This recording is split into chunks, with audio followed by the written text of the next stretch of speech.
Hey everyone, excited to be back for this week's edition of Frequently Asked Questions for Commercial Real Estate.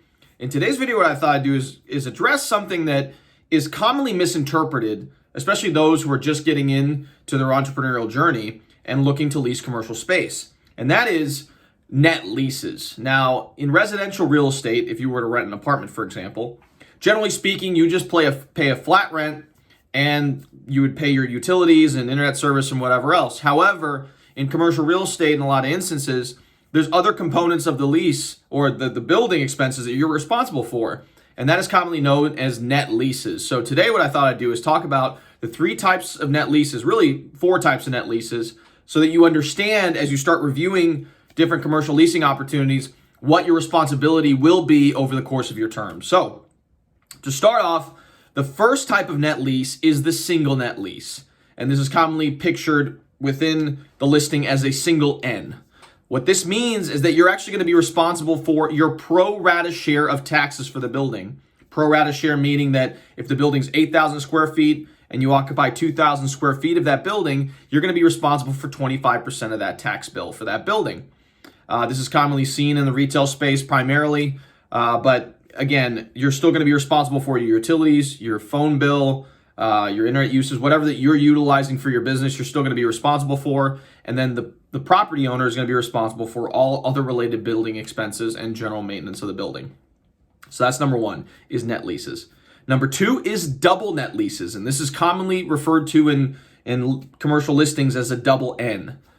This signifies that you're going to be responsible for your pro rata share of taxes and building insurance. So generally speaking, when you approach someone who's marketing their property as a double net lease, you're going to want to know those two values so you can project what your monthly outflow is going to be. And again, similar to a single net lease, you're still going to be responsible for your internet usage, what other services that you utilize as a business owner, and then the landlord is going to be responsible for all other building expenses and general maintenance of the property. Now, the most common type of net lease, especially in the real estate space, is the triple net lease.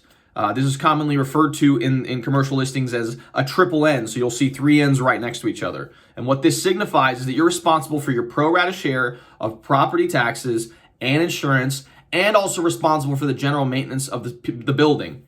So if something were to break in your unit, you're responsible for repairing it yourself. The only thing that the property owner would be responsible for in these instances would be the roof and the structure. And then obviously the general maintenance of the parking lot, whatever else. But let's say it's a multi-tenant building, you may still be responsible for paying a portion of the general maintenance of the parking lot, known as common area maintenance. And we'll dive into that in a separate video, but it'll be an additional charge on top of your lease rate. And then finally, number four, which is really a type of triple net lease, is an absolute triple net lease.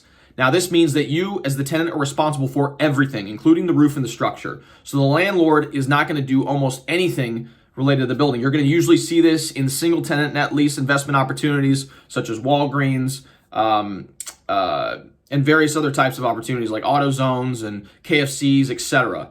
And the reason why this is maybe beneficial for some of those tenants is because they're going to be able to be responsible for fixing whatever's wrong with the building quickly and efficiently without having to rely on the landlord. And generally, this is also reflected in a lower lease rate over a longer term for the tenant because the landlord has almost no management responsibility. So those are the types of net leases available in the marketplace. Hopefully this gives you a good understanding of what to expect as you start looking for lease property for your commercial use. If you're in the process of identifying those types of spaces here in the Louisville market, I'd be happy to help you do so. If you want to reach out to me, my number is 502-536-7315, or you can reach me via email at raphael@grisantigroup.com. Along with that, if you like this video and channel, please like, share, and subscribe. I love providing awesome and engaging content, and when you guys engage with these videos, it makes me know that I can continue to produce great content for you guys over and over again. So that's all for this week's edition, and we'll see you guys next week. See ya.